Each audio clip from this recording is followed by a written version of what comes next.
بسم اللہ الرحمن الرحیم۔ پیارے دوستو السلام علیکم۔ آج کی اس ویڈیو میں ہم آپ کو بتائیں گے ایک ہندو شخص کا واقعہ جو اذان کا مذاق بنایا کرتا تھا۔ ویڈیو بہت ہی دلچسپ ہونے والی ہے، اس لیے ویڈیو کو اسکپ بالکل بھی مت کریے گا۔ تو چلیے دوستو ویڈیو شروع کرتے ہیں۔ پیارے دوستو، اذان اللہ کا ایک ایسا کلام ہے جس کو نہ کسی نے لکھا ہے اور نہ کسی نے بنایا ہے، بلکہ یہ اللہ کی طرف سے بھیجا گیا ایک عظیم تحفہ ہے تاکہ اس پاک کلام کے ذریعے مسلمانوں کو مسجد میں نماز کے لیے اکٹھا کیا جا سکے۔ اسی وجہ سے ہر مسجد میں 5 وقت کی اذان دی جاتی ہے، لیکن آج بھارت میں کچھ لوگوں کی وجہ سے ہر جگہ اذان پر اعتراض ہو رہا ہے، اور نہ صرف اذان پر بلکہ مسلمانوں سے جڑی ہر چیز پر، پھر چاہے وہ حجاب ہو یا مسجد، الغرض مسلمانوں سے جڑی ہر چیز پر انگلیاں اٹھائی جا رہی ہیں۔ پیارے دوستو، یہ لوگ شاید اس بات کو بھول گئے ہیں کہ جب اللہ کا عذاب آتا ہے تو پھر اللہ انسانوں کو سنبھلنے کا موقع نہیں دیتا اور ان کو تباہ و برباد کر دیتا ہے۔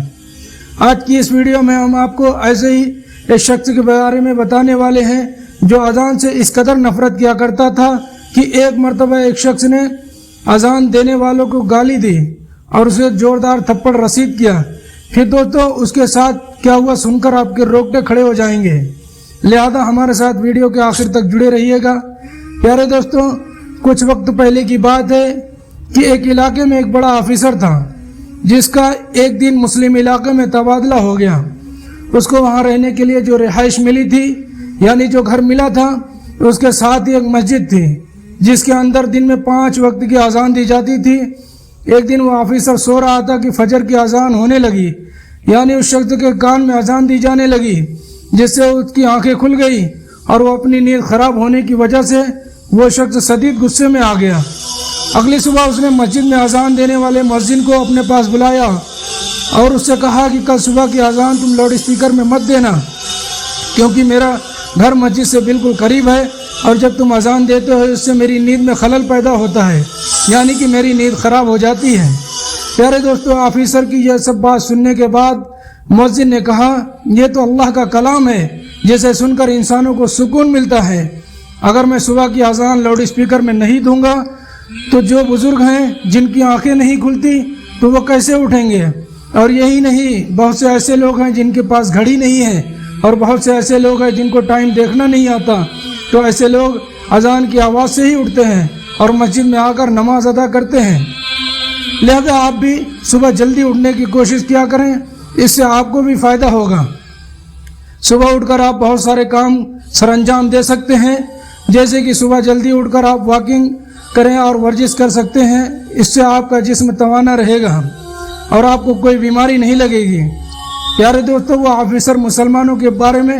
طرح طرح کی باتیں سن کر ان سے شدید نفرت کرنے لگا تھا، اور اس بات میں مؤذن کی بات سن کر کہنے لگا کہ مجھے زیادہ سمجھانے کی ضرورت نہیں ہے، خبردار اگر کل صبح اگر تم نے لاؤڈ اسپیکر میں اذان دی تو تمہارے ساتھ اچھا نہیں ہوگا۔ پیارے دوستو، اس طرح اس آفیسر نے مؤذن کو دھمکا کر وہاں سے بھیج دیا، لیکن مؤذن نے بھی آفیسر کی باتوں پر زیادہ دھیان نہیں دیا، لہذا اگلے صبح مؤذن نے پھر سے مسجد میں لاؤڈ اسپیکر میں اذان دی، اور جیسے ہی اذان کی آواز اس آفیسر کے کانوں میں گئی تو وہ غصے میں لال پیلا ہو گیا اور فوراً اس مؤذن کے پاس گیا اور اسے برا بھلا کہنے لگا۔ پیارے دوستوں، صرف یہی نہیں بلکہ شدید غصے کی حالت میں اس آفیسر نے مؤذن کو گالیاں دی اور اسے ایک زوردار تھپڑ بھی رسید کر دیا اور کہنے لگا کہ کل میں تمہیں کتنا سمجھایا تھا کہ صبح کے وقت اذان سے میری نیند خراب ہوتی ہے، اس لیے لاؤڈ اسپیکر میں اذان مت دینا، مگر تم نے میری ایک بات پر غور نہیں کیا۔ پیارے دوستو، یہاں مؤذن اس شخص کو کچھ کہتا بھی تو کیا کہتا،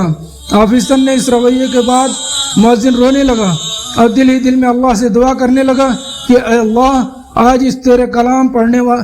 والے یعنی اذان دینے والے پر ظلم کیا ہے، بس تو ہی اپنے عذاب میں مبتلا کر دے اور اسے ایسی سزا دے کہ اس کی عقل ٹھکانے لگ جائے۔ پیارے دوستو، مؤذن کی آواز جیسے ہی اللہ کی بارگاہ میں پہنچی تو اللہ نے مؤذن کی دعا قبول کر لی، اور اسی دن آفیسر پر اپنا عذاب نازل کر دیا، یعنی اسی رات اللہ کی پکڑ